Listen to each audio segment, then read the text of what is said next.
Hey, everybody. Welcome to the table. I'm Rick Morton, your host. Excited about the opportunity for us to begin this series of podcasts. We have a fantastic lineup of regulars here. They're going to be joining us. And I just want to give you a little background for where this idea comes from. And then we're going to talk a little bit about why we do this and why we're having this conversation together. But the genesis of this podcast really happened in a conversation about conversations with people that we enjoy and people that are intellectually stimulating in our lives. And so Herbie Newell, that you're going to meet in a few minutes, he and I were sitting around talking one day and had a concept for this show, which was to talk about child welfare and to talk about gospel engagement in child welfare from the perspective of folks that are living it every day, but also just folks that we enjoy having a really great cup of coffee and conversation with. And so we're kind of talking over the fact that we, at a lot of conferences and places that we end up being in and around child welfare, that we end up gravitating usually to a table around a cup of coffee or something with some trusted friends. And so we said, hey, how about if we bring a couple of those trusted friends in and we continue the conversation and we turn that into a podcast? And so here we are. And so I'm going to introduce our panelists, and then we will kind of get to the order of the day. But first of all, we have Emily Richards. Emily is the former executive director and currently serving as an ambassador for ShowHo. And Emily, why don't you say hi to the folks and tell them a little bit about yourself?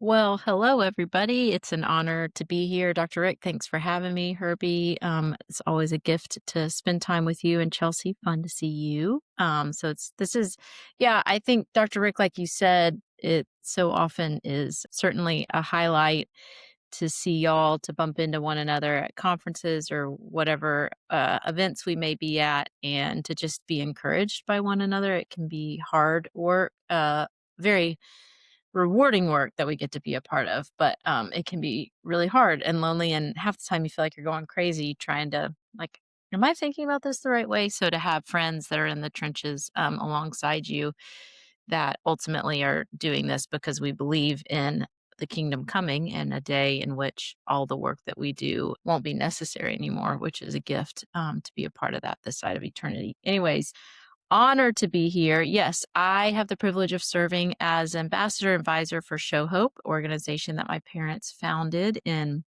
the early 2000s, Mary Beth and Stephen Curtis Chapman, with a mission to care for children who've been orphaned by engaging the church and reducing barriers to adoption, primarily the financial barrier.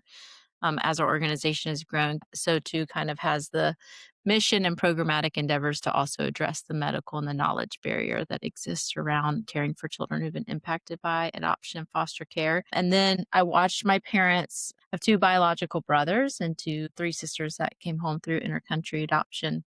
And that was all happening middle school, high school for me. And so very much so kind of watched that real time, watched my parents use their platform to engage in policy discussions and advocacy. And that really framed, I think, for me, my career path, and went to university and kind of honed in on adoption policy, specifically intercountry. And then more of my recent work has helped expand my knowledge base on state level policy related to adoption and foster care. And went on to do my master's in theology. So sort of marrying that, how do we how do what we believe and how that impacts and influences how we actually act that out in our policy engagement and commitments. Yeah, and I have the privilege of doing some nonprofit consulting in the adoption space for some other organizations, and so I'm excited to have these conversations with y'all.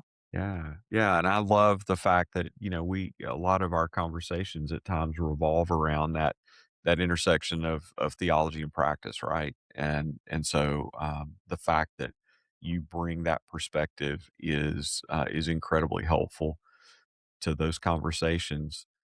Chelsea Sobolik, how are you today? Great. Really excited to be here.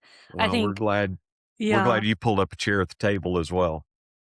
Well, I think one of the things I'm so excited for this podcast, and I hope listeners will hear from the four of us as we chat through. Um, Honestly, we're gonna have some pretty frank and hard, or have some conversations about some hard topics.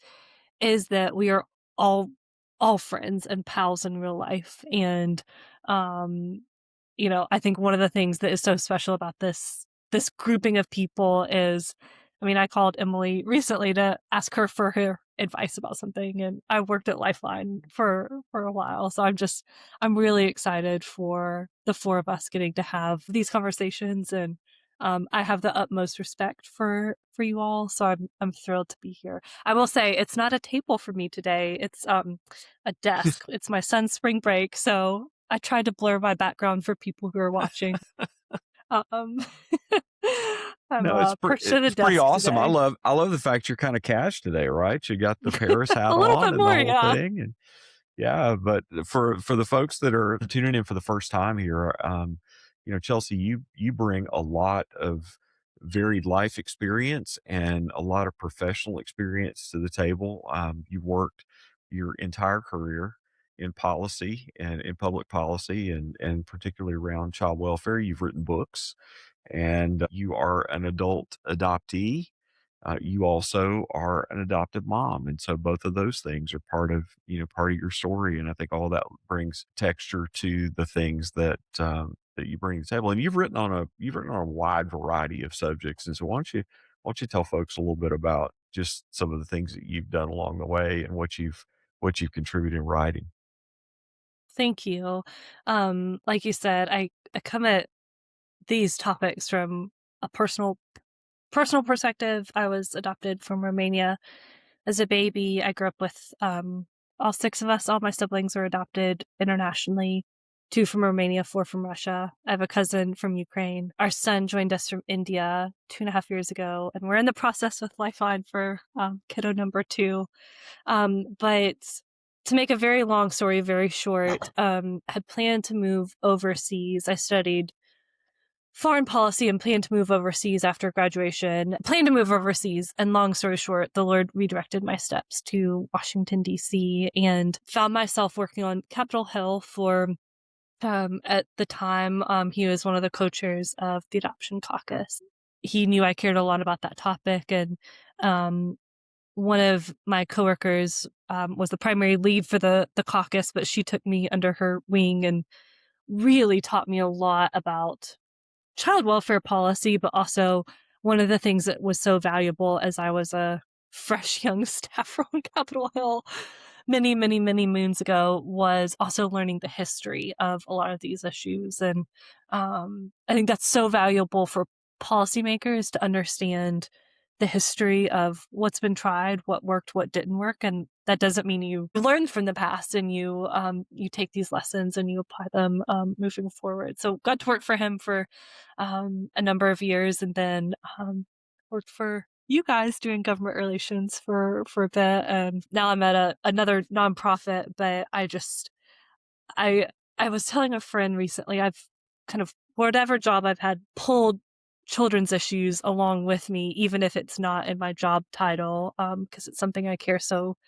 deeply about. So I'm thrilled to have worked on these issues and at a government in a government capacity, at NGOs. But some of my public writing has certainly touched on this. My first book is on my story of infertility, but I talk a little bit about adoption and would love to write more eventually on adoption. And whenever the Lord leads that way, he has not said go yet, but um, see that, getting to write on that a little bit more in the future. So I feel like I come at children's issues almost from a 3D perspective of entering into the conversation from many different perspectives. But like I said, you three are to me just people I highly respect, and I'm honored to call friends, but honored to sit at the table and have some of these discussions publicly, and to invite Yeah. listeners into things that we wrestle with and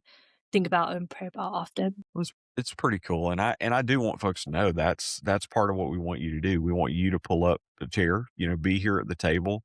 We want to hear your comments. We want to hear those things that are on your mind, things that you might want us to discuss, or even bring somebody else in to be part of the discussion.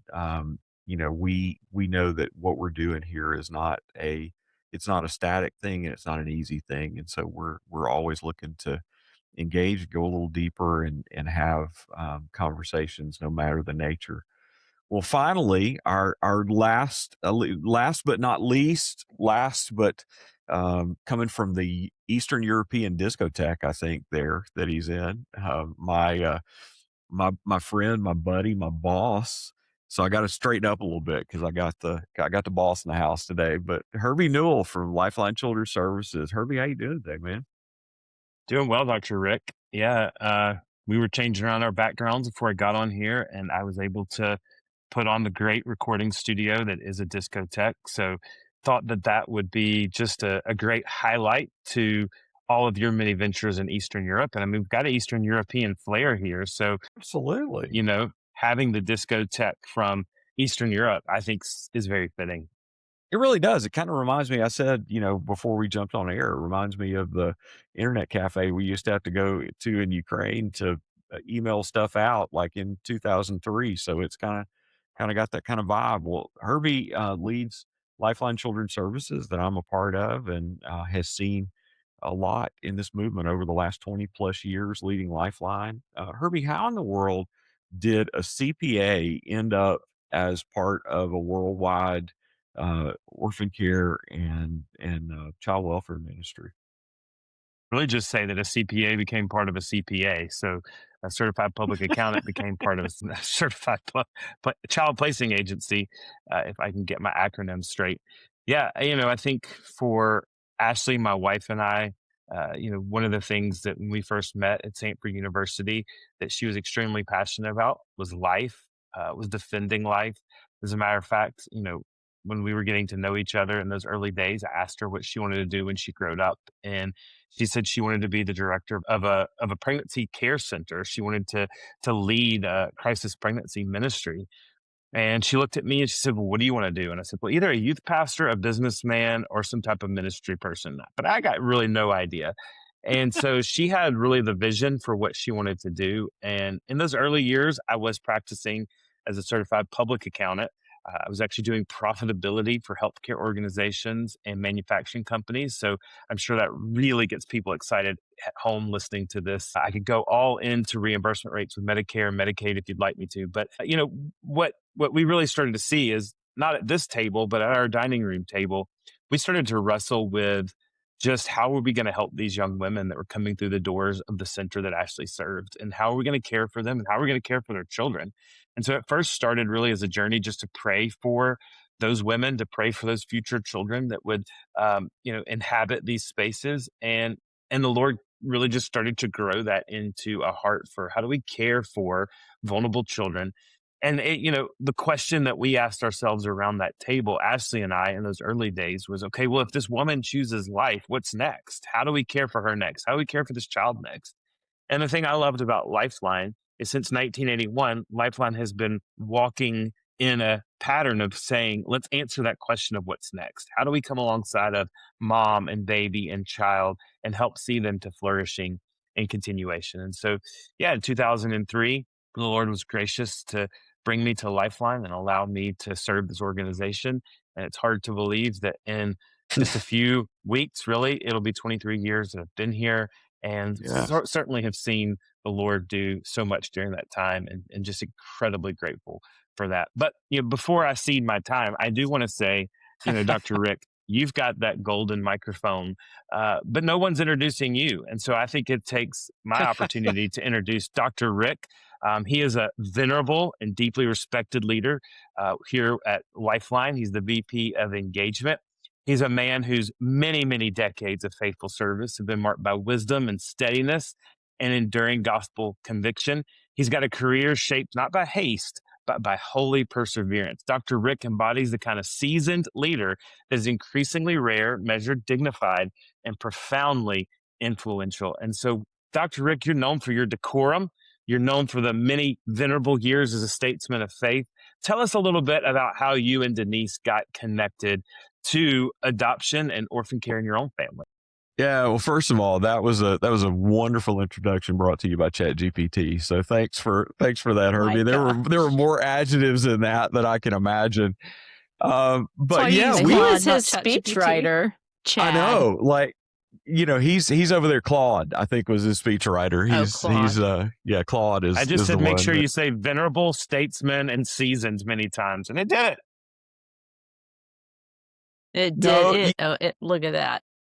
It's funny though. You mentioned 2003 was when you started your work at Lifeline. 2003 is when we first got swept up in all things adoption and orphan care. And my story started around the table as well, but it started around a dinner table as my wife Denise looked at me and said, "Hey, I've been praying and I really think the Lord is calling us to adopt." And my answer was a flat no. Didn't take any time to pray about it. Just said, "Hey, that's not for me." I'd seen Dateline. I didn't want that guy on my front lawn, and didn't want one of those stories. And so very selfishly, I said no, and God very graciously didn't let me stay there. So I know, when Charles Spurgeon talks about, pardon me, Charles Spurgeon talks about being pursued by the hounds of heaven. I kind of know what that's like, because that's kind of what it felt like for a season around my house. Is God just kind of wore me out, and we were led to take the step of bringing Eric home in 2004 from Ukraine. That has included two more kids. Nicholas came home when he was 7, and then Nastia when she was 14. And so now have kids that are in their 20s. One of them barely in her 20s. She's about to turn 30, and a grandchild that's a part of that story. And all of that happened because the Lord opened our hearts and opened my mind to adoption. And so we built our family that way. And then my relationship with Lifeline has been much longer than the time that I've been here. Herbie and I've been friends for a long time, and saw a lot of families served very well through the ministry of Lifeline. Really led to, not just bring children home into their families, but disciple their kids, and was just impressed by that. And so when Herbie opened the door, and the folks at Lifeline about almost 13 years ago now, I was glad to step over and to become part of this. But we enjoy what we get to do. We love the fact that, Emily, we're able to partner with ministries like Show Hope. And there's a, part of this, and like part of the four of us, and there's an extended group of people that we could point to as well that are part of this community, is finding people that you share theology with, that you share, a burden for vulnerable children and vulnerable families with, but you share this life with people that get it. As you said, this can be kind of hard. There can be some challenges, and part of what we want to do here is we want to be truth tellers and be people that don't shy away from that, but also people that are just wrapped around the idea that there's always hope because of the gospel.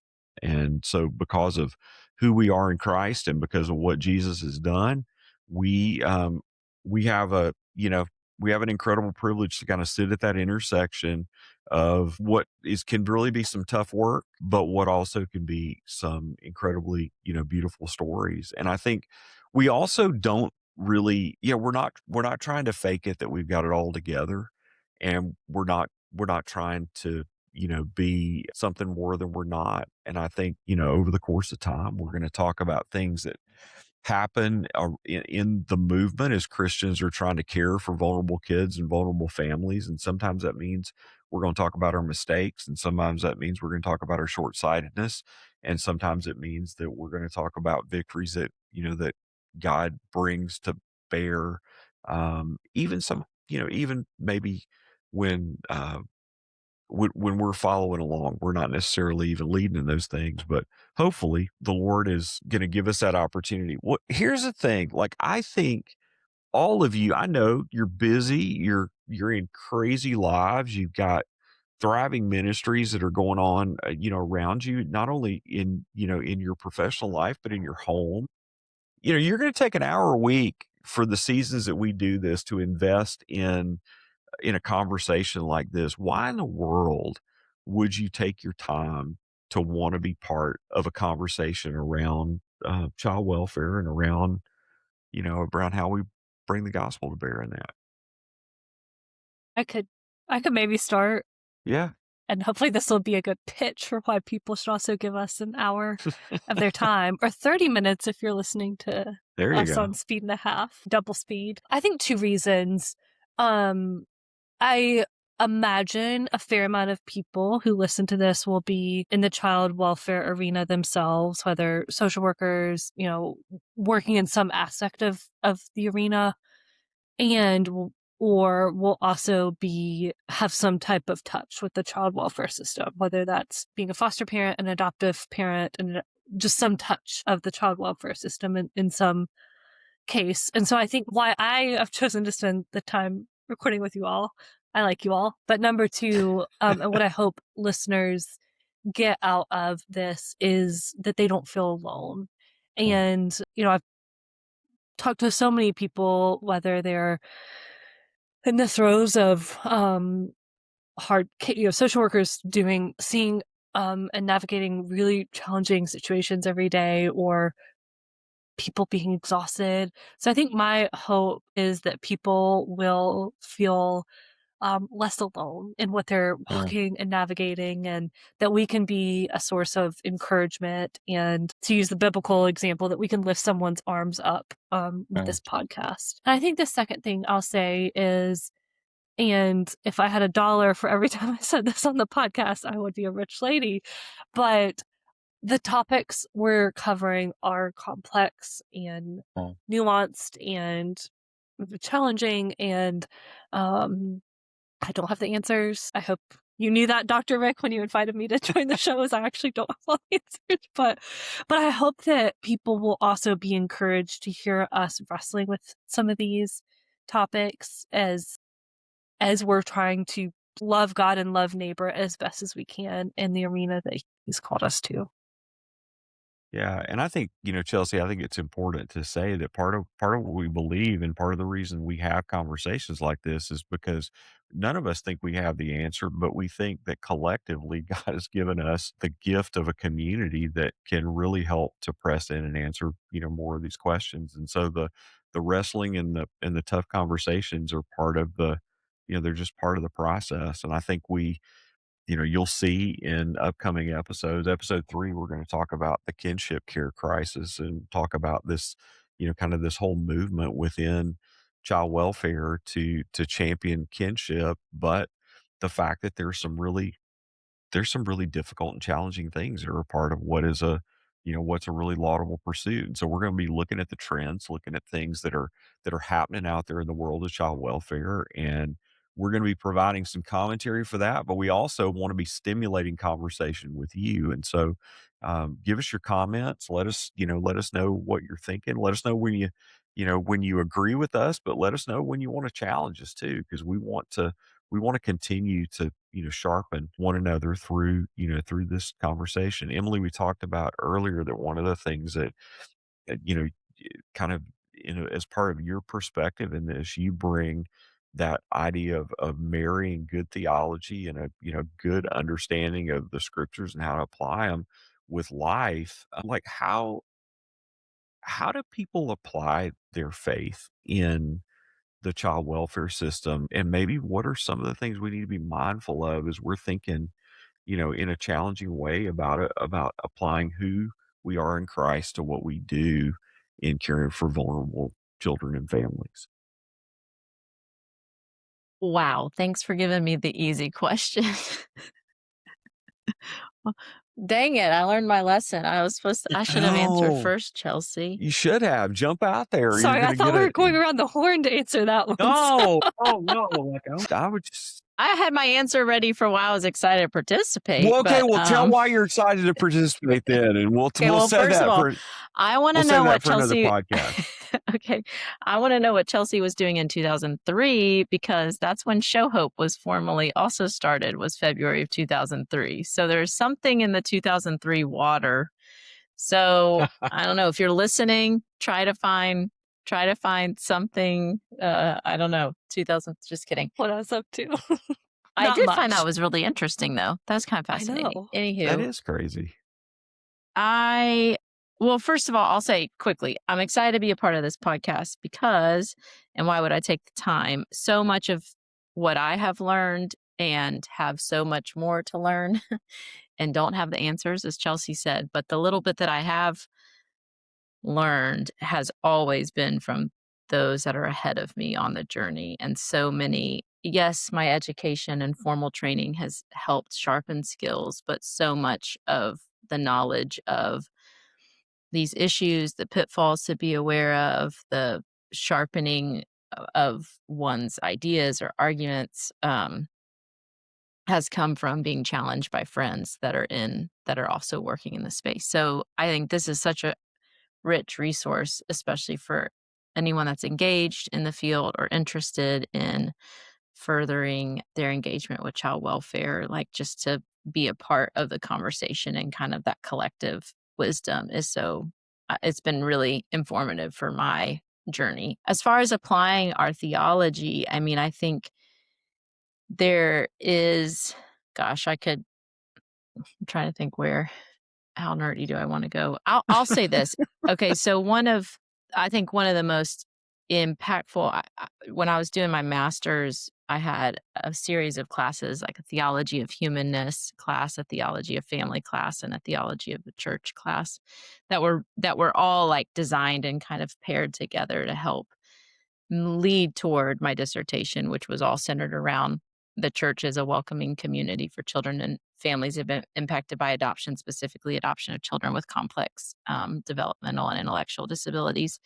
And I think one of the things I was so struck by was this idea, like our Trinitarian theology, but specifically this one sort of understanding of the Trinity, the perichoresis, right? This understanding that the Trinity is fully formed and understand its identity because each member of the Trinity participates within the communion. Like the Father is not the Father without the Son, and the Son is not the Son without the Spirit. And together, the three of them together make up the fullness of each of their individual identities, if that is understandable. So to translate into how that's impacted my theology is like, this has to be a deeply human and embodied practice when we talk about child welfare and we talk about engaging the church, and not because I want to do some good in the world. That's part of it, but it's also like my identity, the way I'm being formed to be more Christ-like. Like the design is that my engagement, my sacrifice, my leaning in here is also like forming me into the fullness of what I can be. So that's just kind of like that's like a nerdy deep dive on one little thing, but I hopefully it's like captures the imagination for when we lean into our theology, it actually motivates a more robust engagement and kind of like fosters this imagination for what our involvement in can look like beyond duty or ought to ness, and I think strengthen our fortitude and our bearing with one another when we miss each other or are frustrated. We've been misrepresented by others that are on our same team, or we have policy disagreements or whatnot. Like we can we can rise above that and bear with one another in that, which is so important to be unified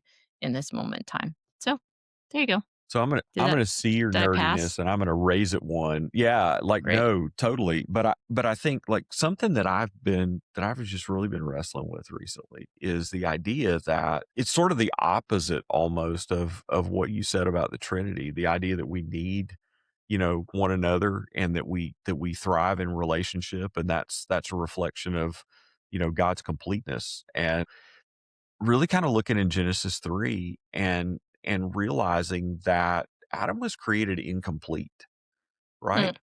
And there was a sense in which when God looks at Adam and says, "Hey, there's something that's not there's something that's incomplete, that doesn't mean it was bad. It just means it was true. And so from the very beginning, God created us with a need for other people and a need for relationship, and that ultimately is built into us because he wants us to desire a relationship and to pursue a relationship with him. But that incompleteness means that we need one another. And I think often what happens in this space around adoption and foster care is that we we get into this for very relational reasons, and then we end up isolating ourselves because it's so hard, or it's so Mhm. complex, or it's so hurtful, or whatever. And part of what I'm really excited about is just these conversations, because you are all friends that I thrive with. I don't walk away. Anytime I talk to any one of you or in a collection, I always walk away better, and I walk away Mm. challenged, and I walk away, richer. And the fact is that's just an incredible gift that God, has given. I think, Herbie, I love the fact, and we joke around, and we have a good time because we do. That's who we are. But I love the opportunity that we get to work together and that we get to sharpen with one another, and the fact that that God has created this opportunity for relationship in this, and to grow, and to get better, and to become something, and that it's in that community of support that we figure out how to do this. I think, Herbie, I'll ask you to finish up in that, about what your hope is for this, but also I'm going to sort of seed in there a little bit as well. One of the things that you've spent some time writing on, and that you paid attention to, is this idea of a whole life pro-life ethic. And that's definitely something that's going to pervade everything that we talk about, that our concern is cradle to the grave as we enter into this. And so, what are you most excited about? What do and then maybe how are we going to tackle being, mindful of all life? Yeah, certainly excited just to be with you great folks and to discuss these issues. And I think it's important because a lot of times in this space, unfortunately, we end up being siloed, and we kind of are looking through the things that we want to do, how we want to do them, how we think we should do them. And I think this is a great opportunity, not just, again, to echo a lot of what, Chelsea and Emily have said. Not that we have all the answers, but we certainly can wrestle through those things and give us space for these things to be talked about. And I think also a place for, as you said, Dr. Rick, people ask questions, be able to bring things to the discussion. It's just a great time and place right now when we see so much going up against the culture that we believe in, the culture we're trying to teach our children. And there really isn't in our culture right now a political party or a faction that completely really goes along with biblical Hmm. theology that says, Hmm. hey, we're going to care for the poor and the needy and the marginalized, but we're also going to hold a high view of the gospel, a high view of Mhm. the imago Dei, to hold a high view of what the word says and how we should live. And I think you go back to what we really want to talk about is James 1:27, that pure and undefiled religion is this, to look after orphans and vulnerable children in their distress, but practical theology to keep oneself unstained from the world. And so we want to look at both. And how do we navigate through this calling by showing justice, but also holding a high view of God's standard, of God's holiness, and of God's word. And I think that's just a great thing for us to continue to do. And I got so lost in answering that. I have no idea what your second question was, but I'm sure it was great. And No, you actually answered both of them, really. No, well, there you you go. you kinda covered the whole thing, so that was awesome.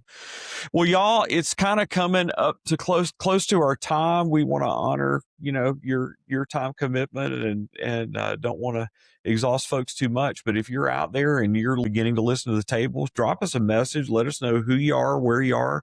We'd love to hear from you, and we'd love to be able to include the things that you would like to discuss. Maybe even you're somebody out there who would want to come on and talk about something with us. Maybe you're somebody who'd like to suggest somebody to come on and do that. We'd love to hear that too. But for all of my friends, I just want to say thanks for joining us. We're excited you're here, and we hope you'll enjoy the ride. We'll see you the next time when we pull up a chair at the table.